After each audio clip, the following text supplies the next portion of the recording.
Okay बेटा, हम लोग पहुंचे मैनेजमेंट अकाउंटेंसी में। ये हमारे चैप्टर का नाम है रेशियो एनालिसिस या अकाउंटिंग रेशियोज। आज हम लोग सम्स वाले पेजेस में क्वेश्चन नंबर 5 करेंगे। ये क्वेश्चन है, क्वेश्चन की इमेज है। The balance sheet of Kailash company limited as on 31/12/17 and 31/12/18 are as under. यहाँ पे आपको बैलेंस शीट 2 साल की दी हुई है, एक 31/12/17 और एक 31/12/18। तो आप ऐसे बोल सकते हो कि जो हमारा फर्स्ट ईयर होगा वो होगा 1/1/17 से 31/12/17 तक। ये हमारा फर्स्ट ईयर होगा 1/1/17 से 31/12/17 तक। और जो हमारा सेकंड ईयर होगा वो होगा 1/1/18 से 31/12/18 तक। ऐसे हमको हर एक रेशियो 2 बार सॉल्व करना पड़ेगा। यहाँ पे बैलेंस शीट तो 2 साल की दी हुई है, हर एक रेशियो हमको 2 बार सॉल्व करना पड़ेगा, फर्स्ट ईयर और सेकंड ईयर। फॉर्मूला एक बार ही लिखेंगे लेकिन अमाउंट 2 बार लिखेंगे। तो एक बार क्वेश्चन देख लेते हैं ऊपर से। सबसे पहले शेयर होल्डर्स फंड दिया हुआ है, share capital, equity share capital, reserves and surplus, general reserve, P&L account, non current liabilities, long term borrowings, debentures, secured loan, current liabilities, trade payable, creditors, short-term provisions, proposed dividend, provision for tax, non-current assets, fixed assets, tangible fixed assets, machinery, other non-current assets, preliminary expenses। ये बहुत important होता है, इसको मैं fictitious assets बोलता हूँ। Current assets, उसके अंदर inventory, stock, trade receivable, debtors, bill receivable, cash and cash equivalents, bank balance, other current assets, prepaid expense. Prepaid expense current asset होता है, मैं लिख के देता हूँ यहाँ पे, ये बाद में थियरी वाले पेजेस में लिख देना कि जो प्रीपेड एक्सपेंस होता है, प्रीपेड एक्सपेंस जो होता है ये करंट एसेट होता है। और जो प्रिलिमिनरी एक्सपेंस होता है, प्रिलिमिनरी एक्सपेंस होता है, ये फिक्टिशियस एसेट होता है, फिक्टिशियस एसेट होता है। तो प्रीपेड एक्सपेंस का रूल अलग है और प्रिलिमिनरी एक्सपेंस का रूल अलग है। आगे अब क्वेश्चन में ये जो इन्फॉर्मेशन दी हुई है, एडिशनल इन्फॉर्मेशन, इसमें 31/12/17 और 31/12/18 लिखा हुआ है, और दोनों साल दिए मैं फिर से। सेल्स, फिर ब्रैकेट में लिखा है credit sale are 3 times of cash sale. अब दिमाग लगाओ, जैसे मैं हमेशा बोलता हूँ कि सेंटेंस में जिसका नाम पीछे दिया हुआ उसको सपोज करो या 1 या 100। तो यहाँ पे लिखा हुआ है credit sales are 3 times of cash sale, तो पीछे नाम दिया हुआ है कैश सेल, कैश सेल को मैं सपोज करूंगा 1। तो क्रेडिट सेल इज 3 टाइम्स। अब क्रेडिट सेल इज 3 टाइम्स, तो मैं क्रेडिट सेल को सपोज करूंगा 3, क्रेडिट सेल को मैं सपोज करूंगा 3 और कैश सेल को सपोज करूंगा 1। तो मेरा क्रेडिट सेल और कैश सेल का रेशियो आ जाएगा 3:1। ये मेरा क्रेडिट सेल और कैश सेल का रेशियो आ जाएगा 3:1। ठीक है। अब ठीक है, उसके बाद परचेज दिया हुआ है, परचेज एक्सपेंसेस दिया हुआ है, ऑफिस एक्सपेंसेस दिया हुआ है, सेलिंग एंड डिस्ट्रीब्यूशन एक्सपेंसेस दिया हुआ है। Done. The book value of stock on 31/12/16 was 80,000 and its market value is 70,000। अब ये जो 31/12/16 का स्टॉक दिया हुआ है, 31/12/16, ये आपको स्टॉक की वैल्यू दी हुई है, स्टॉक। ठीक है, आप ऐसे बोल सकते हो opening stock and closing stock, opening stock and closing stock. ये सीखने जैसा है, धीरे धीरे सारी बातें बताते जाऊंगा। ये opening stock and closing stock सीखने जैसा है, सुनते रहो। देखो, ये जो स्टॉक आपको दिया हुआ है 31/12/16 का स्टॉक, पहली बात तो इसमें बुक वैल्यू दी हुई है 80,000 और मार्केट वैल्यू दिया है 70,000। अब हम लोगों ने 4-5 साल से लेकर सीखा है कि stock should always be valued at lower value, cost और market price whichever is less. तो ये 80,000 बुक वैल्यू है और 70,000 मार्केट वैल्यू है। तो हमारे काम का 70,000 है जो लोअर वैल्यू है, तो मैं जो बड़ी वैल्यू है 80,000 उसको कट कर देता हूँ और जो लोअर वैल्यू है 70,000 वो मैंने यहाँ पे लिख दिया। 70,000 ऑन 31/12/16 हमारा स्टॉक है 70,000। अब मैं आपको 2-3 चीजें और समझाता हूँ, जैसे स्टॉक की सारी बातें अभी खत्म हो जाए। यहाँ पे आप देखोगे ना, क्वेश्चन में जो बैलेंस शीट दी हुई है, इसमें इन्वेंट्री मतलब स्टॉक दिया हुआ है 90,000 और 1,10,000, 90,000 और 1,10,000। ये 90,000 जो है वो 31/12/17 का है, और 1,10,000 जो है वो 31/12/18 का है। ये मैंने लिख के रखा है 90,000 और 1,10,000, ये मैंने यहाँ पे लिख के रखा है 90,000 और 1,10,000, 31/12/17 और 31/12/18, राइट, ठीक है। अब ये 70,000 यहाँ पे नीचे दिया हुआ है, 70,000 यहाँ पे दिया हुआ है नीचे 31/12/16 का। अब मैंने ये तीनों अमाउंट्स एक साथ क्यों लिखे? जब 2 साल वाला क्वेश्चन होता है तो सबसे ज्यादा सीखने वाली बात यही होती है, स्टॉक वाली।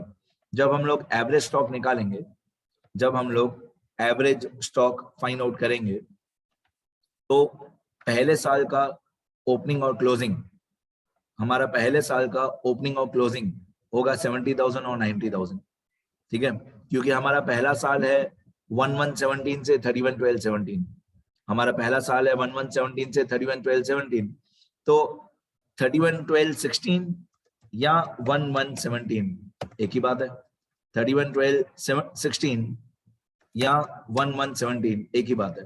तो ये पहले साल का ओपनिंग स्टॉक होगा 70,000 और ये 90,000 पहले साल का क्लोजिंग स्टॉक होगा। फिर उसी तरीके से 90,000 और 1,10,000, जो 90,000 है वो सेकंड ईयर का ओपनिंग स्टॉक होगा 90,000 और 1,10,000 होगा सेकंड ईयर का क्लोजिंग स्टॉक, क्योंकि 31/12/17 या 1/1/18 एक ही बात है, 31/12/17 या 1/1/18 एक ही बात है। तो पहले साल का ओपनिंग और क्लोजिंग होगा 70 और 90। मैं एवरेज स्टॉक की बात कर रहा हूँ, एवरेज स्टॉक जो हमको स्टॉक टर्नओवर रेशियो में काम आता है। तो जब आप लोग एवरेज स्टॉक निकालोगे, स्टॉक टर्नओवर रेशियो में, तो एवरेज स्टॉक का फॉर्मूला होता है opening stock plus closing stock, opening stock plus closing stock upon 2, ये एवरेज स्टॉक का फॉर्मूला होता है, opening stock plus closing stock upon 2। तो जब आप पहले साल का एवरेज स्टॉक निकालोगे तो पहले साल में होगा 70 + 90 डिवाइडेड बाय 2, और जब आप दूसरे साल का एवरेज स्टॉक निकालोगे तो वो होगा 90 + 1,10,000 डिवाइडेड बाय 2, ठीक है। तो इसलिए ये स्टॉक वाली पॉइंट समझना जरूरी है। 90,000 जो पहले साल का क्लोजिंग स्टॉक है वो दूसरे साल का ओपनिंग स्टॉक हो जाएगा, मतलब 90,000 हमको 2 बार काम आएगा। यही 90,000 पहले साल का क्लोजिंग स्टॉक है, यही 90,000 दूसरे साल का ओपनिंग स्टॉक है। अब मैं आपको ये क्रेडिट सेल और कैश सेल बता दूं।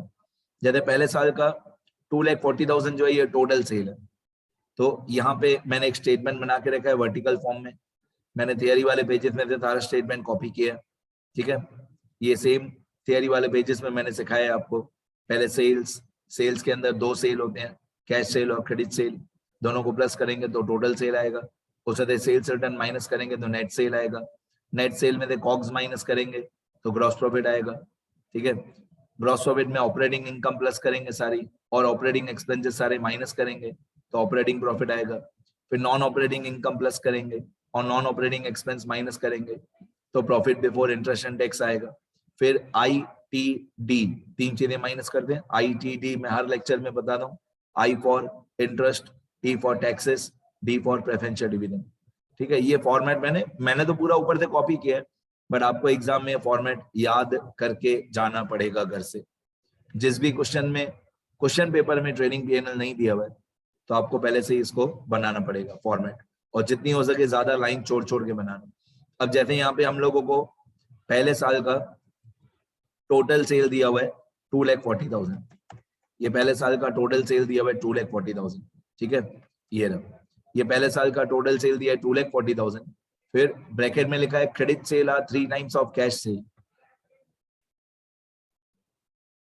अब हम लोग क्या करेंगे, 2,40,000 को 3:1 में डिस्ट्रीब्यूट कर देंगे, तो 2,40,000 जो है ये टोटल सेल है, इसमें से क्रेडिट सेल होगा हमारा 3/4 और कैश सेल होगा हमारा 1/4, मतलब 2,40,000 मल्टीप्लाई बाय 1/4, रेशियो मैंने आपको बताया ना, क्रेडिट सेल इज 3 और कैश सेल इज 1, तो हमारा रेशियो आएगा 3:1। Credit sale is 3, cash cell is 1, तो रेशियो आएगा 3:1, तो 3 और 1 का टोटल होता है 4, तो कैश सेल हो जाएगा 2,40,000 मल्टीप्लाई 1/4 60,000, और क्रेडिट सेल हो जाएगा 2,40,000 मल्टीप्लाई 3/4, ये आएगा 1,80,000। अब इन दोनों को प्लस कर देंगे तो हमारा टोटल सेल 2,40,000 आ जाएगा। इन शॉर्ट 2,40,000 को 3:1 में डिस्ट्रीब्यूट कर दिया। 2,40,000 को 3:1 में डिस्ट्रीब्यूट कर दिया। इसी तरीके से दूसरे साल का भी टोटल सेल दिया हुआ है, ये वाला 4,20,000। अब 4,20,000 का भी मैं 3:1 करूंगा। यहाँ पे मैं लिखूंगा 4,20,000 और इसका 3:1। तो 4,20,000 मल्टीप्लाई 1/4 और 4,20,000 मल्टीप्लाई 3/4। तो एक आएगा कैश सेल आएगा 1,05,000 और क्रेडिट सेल आएगा 3,15,000। अब ये हमारा टोटल सेल जो था वो डिस्ट्रीब्यूट हो गया। टोटल सेल के दो पार्ट हो गए, कैश सेल, क्रेडिट सेल। मैंने बहुत बार बताया कि क्रेडिट सेल जो है वो सिर्फ और सिर्फ डेटर्स रेशियो में ही काम आता है और कहीं पे क्रेडिट सेल काम नहीं आता है। आगे आगे अब सेल्स रिटर्न तो कहीं पे दिया हुआ नहीं है, तो मैं सेल्स रिटर्न को अज्यूम करूंगा 0। सेल्स रिटर्न नहीं दिया हुआ है तो मैं सेल्स रिटर्न यहाँ पे लिख दूंगा -0, यहाँ पे भी -0। अब 2,40,000 में दे, 2,40,000 में दे -0, 2,40,000 में दे -0, तो बाकी बचा 2,40,000 और 4,20,000 में दे -0, बाकी बचा 4,20,000। ये हमारा नेट सेल आ गया, 2,40,000 और 4,20,000। तो मैं नेक्स्ट पार्ट, इस क्वेश्चन बहुत लेंथी क्वेश्चन है तो मैं इसके 3-4 पार्ट्स करके वीडियोस बनाऊंगा। इतना लिख लेना पहले, बाकी मैं नेक्स्ट वीडियो लेक्चर में बताऊंगा। ठीक है, अभी बहुत कम ही बताया मैंने, सिर्फ शुरुआत बताई है, अभी और लंबी स्टोरी है बहुत। ठीक है, जितना मैंने अभी तक बताया वो एक बार दिखा देता। ठीक है, अभी और इसके 2-3 पार्ट्स बनेंगे वीडियो लेक्चर के, नेक्स्ट टाइम बताऊंगा।